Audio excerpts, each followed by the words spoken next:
We live in the most distractive time in history. Notifications, endless tabs, text messages, emails, and social media. They all fight for our attention, and here's the hard truth. The quality of your life is determined by what you give your attention to. Welcome back to the Optimizing Beyond podcast. I'm Josh Negron, and this show's all about sharing lessons, ideas, and strategies that help sharpen your thinking, strengthen your habits, and push you to grow beyond comfort zones.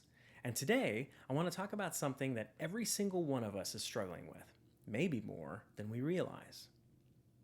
So today, we're going to unpack why focus matters, what distraction is actually costing you, and I'll give you 2 simple practices to start reclaiming your attention this week.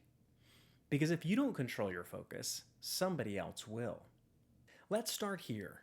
Why does focus matter? Think about bandwidth. You've only got so much of it. Every distraction you let in, every task switch, every notification buzz eats away at that bandwidth. Psychologist Dr. Jordan Peterson puts it like this: attention is a resource. What you pay attention to is what you see, and what you see determines how you act. In other words, what you focus on literally shapes your reality. Think of when you've had dinner with someone and they're constantly on their phone. How does that make you feel? Or maybe you've been that person on the phone during the meal, an important conversation, only to finally catch a glimpse of that other person's face, deciding to disengage from you, or cut the story short because they're getting the sense that you're too busy for them. It's an awful feeling. Because of this, some of you may have practiced the no phones at dinner rule, which I highly recommend trying.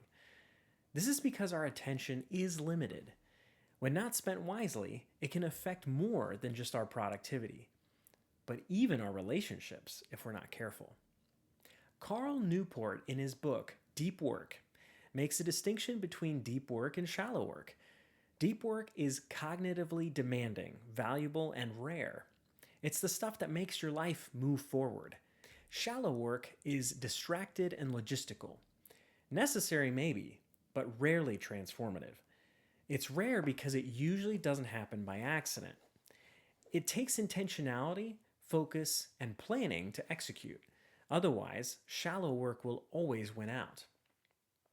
A practical technique to do this is to first block out intentional time in your schedule of at least 1 to 2 hours of meaningful deep work. This is the first step in starting the habit of engaging in deep work regularly. Think of your schedule like an area that contains water. If you don't set boundaries where you want the water to go, it just expands and fills whatever space it can. And Newport says this: clarity about what matters provides clarity about what does not. That's the battle. If you don't block out time for deep work, your life fills automatically with shallow work. It's like a river current. If you don't swim or paddle against it, you will go with it. A very powerful mind exercise for a lot of entrepreneurs is: what is the one thing that if you could do, that if you completed it, could make many other things unnecessary? Perfect. Now do that first. Now let's look at the science behind distraction, because it isn't just about willpower. In today's digital age, we have an endless supply of reminders, notifications, and distractions to pull you in so many directions. Dr. Andrew Huberman, a neuroscientist at Stanford, explains that our brains are wired to chase novelty. Every notification, every scroll through social media, especially every short-form video, gives us a little dopamine spike. And it's the same intermittent reward system that casinos use with slot machines. Sounds like the odds are against us here with big tech. He says every time you switch tasks, your brain resets its dopamine expectations, which means, unfortunately, you need more novelty to feel satisfied, which is why one quick text check turns into a 20-minute detour down one or more apps. Have you ever opened your phone and saw a notification, handled it, and then forgot what you opened your phone to do? Or how about opening up a social media notification only to look up and realize a significant amount of time has passed? The American Psychological Association found that task switching can cut productivity by over 40%. That's a lot. And researcher Gloria Mark discovered that the average focus span on a screen task is now just 47 seconds before we switch. Here's the kicker: every time you switch, your brain doesn't just snap back into gear, it can take minutes to fully re engage in what you were doing. For me personally, there have been emails that will take a considerable amount of intentionality and language, and even though it should only take me 10 to 15 minutes to get them done, if I get interrupted 3 or 4 times through typing that out, that same email could take me closer to 2 to 3 times to complete. So you see, distraction isn't harmless. It's stealing your best work, your deepest clarity, and your momentum. And as we talked about earlier, could have serious implications too, like your relationships. A very common example in memes and pop culture is the husband and wife both in bed on their phones, quiet, oblivious to each other, scrolling away. Night after night, this can be a tremendous intimacy killer. Some couples I know have changed to a strict no phones in the bedroom policy to protect their time together. It's a pretty good idea, honestly. I've been there. It's so easy to get distracted. Our devices have so many distractions built in. I'll be locked in writing or working on a problem, and then my phone buzzes, I check it, answer a quick text, and 20 minutes later I'm like, what was I even doing? The zone is just gone. So, here's the big question: why do we keep letting it happen? One reason is that it's baked into all of our phones by large corporations that only make money when we're on their platforms. They are motivated to give us every notification possible to keep us coming back over and over. But let's face it, we're not scot-free either. Think about it. It's also because distraction is sometimes comfortable. It's an escape. That little dopamine hit feels easier than sitting with the discomfort of deep, focused work, especially if the work you need to do is something you really don't want to do. My students know this most. It's the homework assignment that you really don't want to do, so you'll find every reason why you can't do it right now. But as an adult, distractions can have a severe cost. Here are some things that are at risk: you don't build mastery, you don't finish projects, and you don't create clarity in your life. Peterson warns that the things you ignore will often come back to destroy you. The things you focus on become your life. In a lot of his work, Dr. Peterson talks about the significance of what we attend to.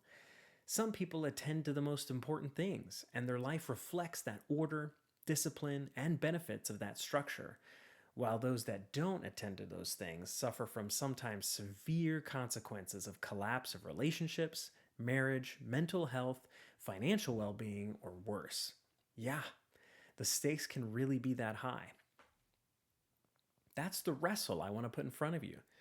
What are you letting shape your life by default? Your intentional focus or the noise around you? In other words, are you in the driver's seat? Or do you feel tossed around from one thing to the next? So what do? Here are 2 practices I recommend starting this week. The first one is time blocking. Cal Newport says to produce at your peak level, you need to work for extended periods of time with full concentration on a single task, free from distraction. Start by blocking 2 hours in your calendar one time this week for deep, meaningful, uninterrupted work. Phone on Do Not Disturb, no email, no social media. Guard it like your most important meeting, and see what you can get done in that time. This is also Dr. Huberman's research that the brain likes 1.5 to 2 hour cycles of concentration, so it works. Number 2 is leverage your phone's abilities. Now, I know not everyone is an iPhone user, and since Androids are much more configurable, let me speak directly to my iPhone users right now. The iOS focus modes are actually quite impressive and allow you to customize quite a bit. You can invest around 10 to 15 minutes in one of those modes and getting it just how you like it. You can control what apps are allowed through, as well as what individuals can get through as well. I know many people are hesitant to use notification filters because they're concerned they might miss the critical call or text they're waiting on. Now you don't need to worry. You can just adjust it for that so you can be available for what matters, but productive at the same time. Here's a line I use for myself. Your calendar is your battlefield for focus. So if you don't schedule your priorities, distractions will schedule them for you. And remember, focus is a skill. You don't need perfection, you need discipline, practice, and momentum. You'll get there, we just need to get the reps in. So let's recap. Focus matters because it shapes your life, not just your productivity. Distraction isn't harmless, it costs you time, energy, meaning, and maybe more. But you can reclaim it, starting with 2 simple steps. Block out 2 hours this week and use your phone's abilities to support that focus. Here's my challenge.